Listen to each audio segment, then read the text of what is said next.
Father, I have arrived. Just in time, Rubicon. Look at the water lilies in the pond. They were brought here from Memphis. This is a tribute from the governor of Memphis Province. The lilies were plucked 20 days ago from the banks of the Memphis River, delicately immersed in jars filled with fresh water, transported on a ship across the Philistine Sea, and swiftly brought to Javriel. Today marks the onset of the flowering season. It would be a waste to enjoy these flowers alone, so I invited you to accompany me. I have also extended invitations to others. General Sarvis resides nearby in his mansion, and he should be joining us shortly. Are you acquainted with him? Yes, I know him. Sarvis is a valiant general. Knowing him is not enough, Rubicon. As my heir, you must remain well informed about all the developments in Javriel. Sarvis was recently promoted to the rank of youngest senator. It is imperative that you maintain a close relationship with him in the times to come. Understood, Father. I shall pay him a visit later. Well, that won't be necessary. He's already arrived. Your Majesty. Rise, Sarvis. Now, we await the arrival of High Priest Mirari. Sarvis, you have accomplished remarkable military triumphs on my behalf.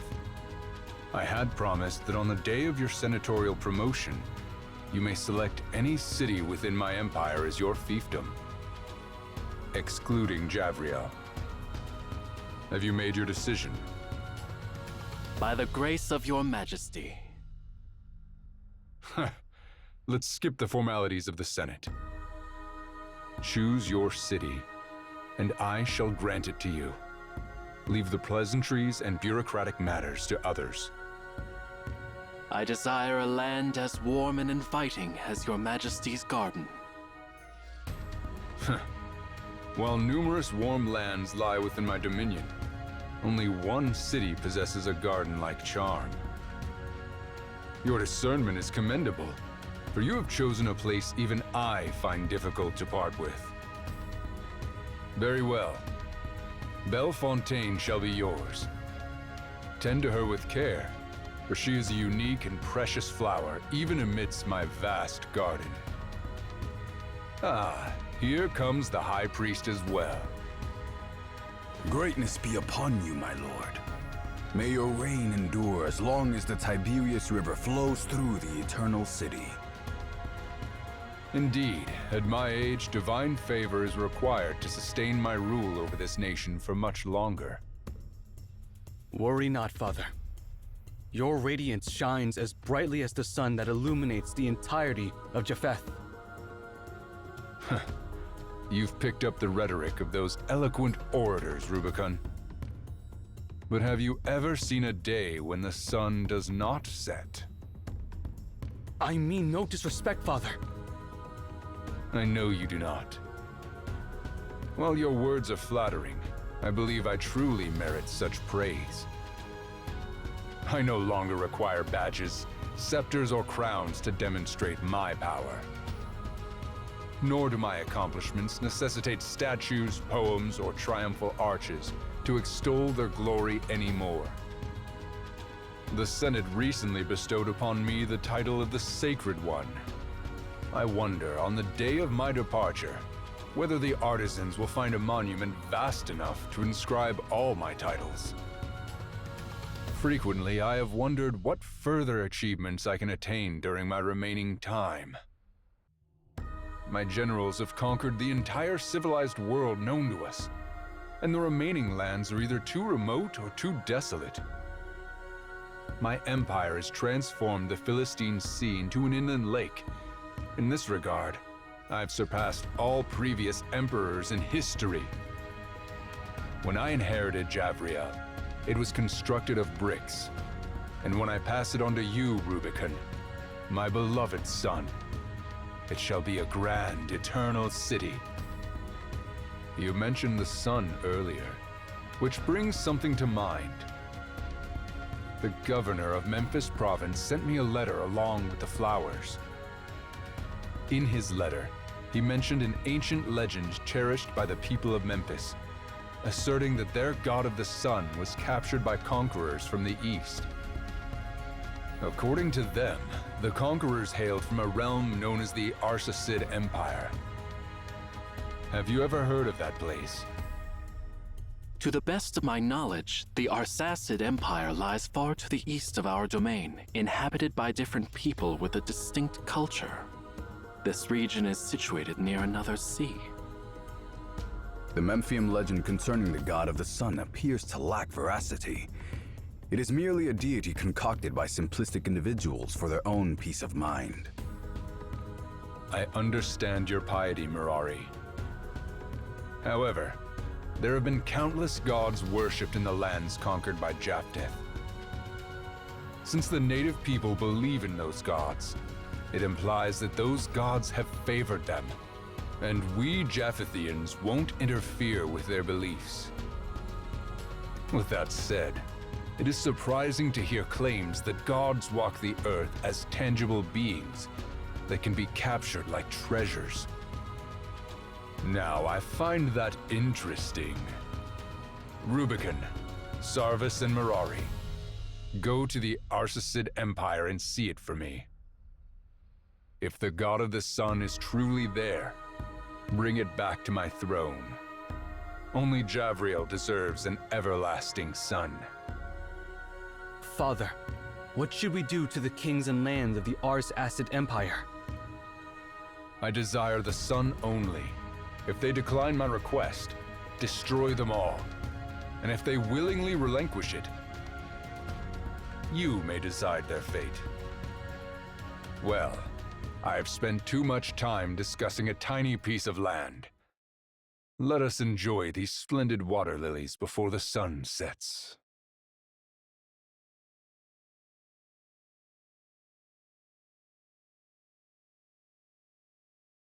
Finally. This is the fabled tower that reaches the heavens. Back in Javriel, I heard tales of it. The tales spoke of how the ancient people aspired to reach the heavens, and thus the tower was constructed. When its foundations were laid, the land was still known by its original name, Obed. I always believed it to be nothing more than fiction. I never imagined that the descendants of Obed continued to build upon it. The dreams of mankind are truly remarkable. From the way you spoke just now, one would think that we didn't emerge victorious in our great conquest, General Sarvis. High Priest, I am sure you can sense that even as conquerors, our splendor of victory pales in comparison to this tower. We are facing something that cannot be conquered by force and will never bow to humans. You speak the truth. It is not only blood and sword that invoke awe. It is the achievements built upon intangible foundations that endure. Today, for the first time, the Japhethians bear witness to this marvel, and poets will compose new songs to commemorate this event. This is our shared feat.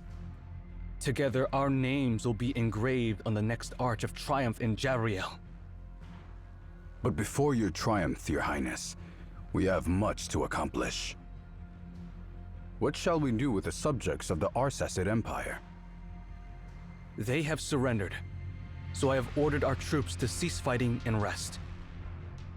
However, if the Arsacid Empire dares to resist, His Majesty's decree is to destroy it.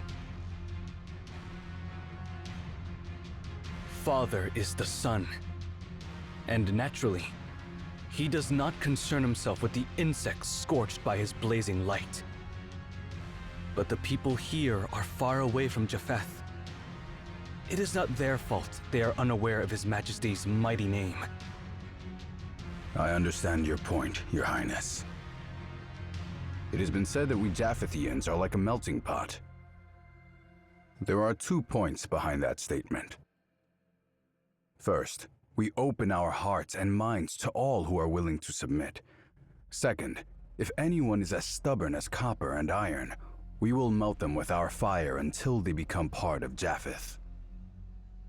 Force and fear have been the best tools your father has employed for decades. Through them, the fire of Japheth's heart burns brighter and brighter. I agree that those methods are hardly the most effective.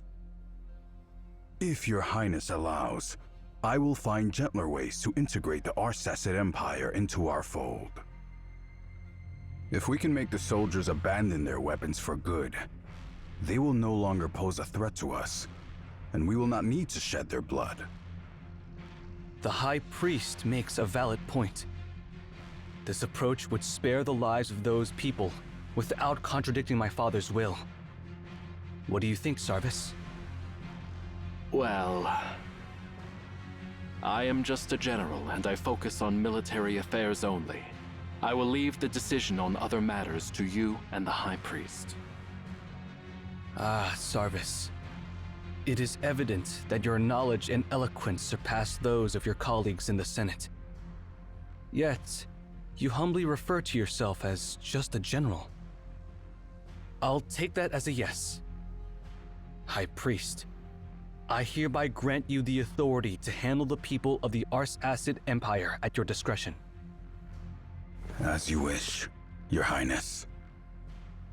Now, it is time to claim the ultimate rewards for our arduous journey. According to the historical accounts of the Arsacid Empire, it was the Emperor Darius who brought the God of the Sun from Memphis to Obed 5 centuries ago. Darius once established the greatest empire in Obed. He made Memphis his province long before Japheth came into power. If this realm were still under his rule, I might have respectfully approached their gates and dispatched a messenger to request an audience. A man who desires to possess the sun must be as ambitious as my father.